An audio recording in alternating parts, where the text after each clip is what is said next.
अस्सलाम वालेकुम दोस्तों, इमरान खान कौन हैं? क्या गुस्ताख नबी सल्लल्लाहु अलैहि वसल्लम हैं? इमरान खान पर हमला भी हुआ था कि इन्होंने तौहीन मजहब किया है, इसलिए ड्रामा किया गया ताकि इमरान खान को इसकी आड़ में निशाना बनाया जाए। अब इसमें मरियम, औरंगजेब से लेकर शहबाज शरीफ और चंद ताकतवर सब शामिल थे, क्योंकि मरियम और बाकी वजीरों ने कोई कसर नहीं छोड़ी थी कि इमरान खान को कत्ल करते। अब मोहम्मद अली मिर्ज़ा के इस बयान को सुनने के बाद आप बताएं कि कौन आशिक रसूल सल्लल्लाहु अलैहि वसल्लम है, कौन नहीं। साथ आपके सामने रखेंगे कि राजनाथ सिंह ने जो बयान दिया है, इसके बाद पाकिस्तानी एस्टेब्लिशमेंट के कान क्यों खड़े हो गए हैं, इमरान खान के साथ मिलकर अब क्या करेंगे, तफसीलात आपके सामने दोस्तों रखते हैं। पहले आप मोहम्मद अली मिर्ज़ा का ये बयान सुने।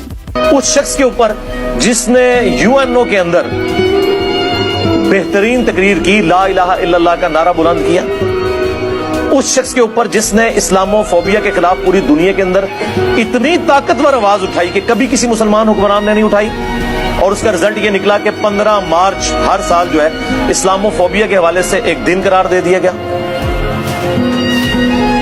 उस शख्स के ऊपर जिसने 8 से 10 साल पहले इंडिया में एक कॉन्फ्रेंस में शरीक होने से सिर्फ इसलिए इनकार कर दिया कि वहां पे सलमान रुश्दी आया हुआ है और वो गुस्ताखे रसूल है, मैं ऐसे फोरम से खिताब नहीं करूंगा।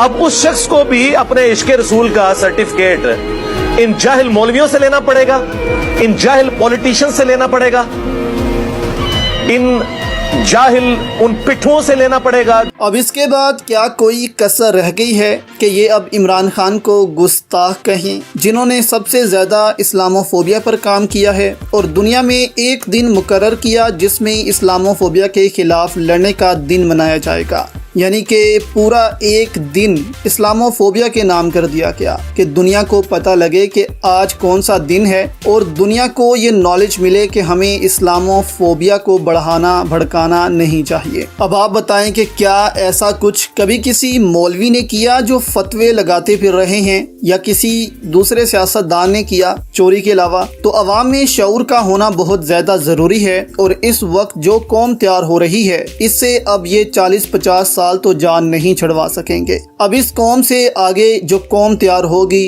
वो भी इनसे ज्यादा इस माफिया के लिए खतरनाक साबित होगी। दूसरी जानिब दोस्तों, राजनाथ सिंह ने आज एक बयान भी जारी किया है। भारतीय वजीर दिफा राजनाथ सिंह की पाकिस्तान को खुली धमकी आई है। उन्होंने कहा कि जरूरत पड़ने पर हिंदुस्तानी फौज LOC अबूर करने में दरेग नहीं करेगी। भारतीय वजीर दिफा राजनाथ सिंह ने कारगिल विजय दिवस के मौका पर पाकिस्तान को धमकी देते हुए कहा कि अगर हिंदुस्तान की तरफ नजर उठाकर देखा गया तो फौज लाइन ऑफ कंट्रोल को पार करके घर में घुसकर मारेगी। उन्होंने मजीद कहा कि हमारी फौज फतह के बाद 1999 में ही लाइन ऑफ कंट्रोल को अबूर कर सकती थी, लेकिन हिंदुस्तान के अमन पसंद मुल्क के नजरिए, हिंदुस्तानी इक़दार पर यकीन और बैनुल अक़वामी कवानीन से वाबस्तगी की वजह से उस वक्त ये कदम नहीं उठाया गया। उन्होंने कहा कि अगर हमने उस वक्त LOC को अबूर नहीं किया तो इसका ये मतलब नहीं कि हम LOC को अबूर नहीं कर सकते। हम LOC को पार कर सकते हैं और ज़रूरत पड़ने पर मुस्तकबिल में LOC को पार करेंगे। भारतीय वज़ीर दिफा का कहना था कि कोई भी जंग सिर्फ फौजों के दरमियान नहीं होती, इन ममालिक के आवाम के दरमियान भी होती है। उन्होंने कहा कि जंग में सिर्फ फौज ही नहीं लड़ती, बल्कि कोई भी जंग दो कौमों और इनके लोगों के दरमियान होती है। आप देखें कि किसी भी जंग में बराह रास्त फौजी हिस्सा लेते हैं, लेकिन बिला वास्ता तौर पर आप देखें तो इस जंग में किसान से लेकर डॉक्टर, इंजीनियर, साइंसदान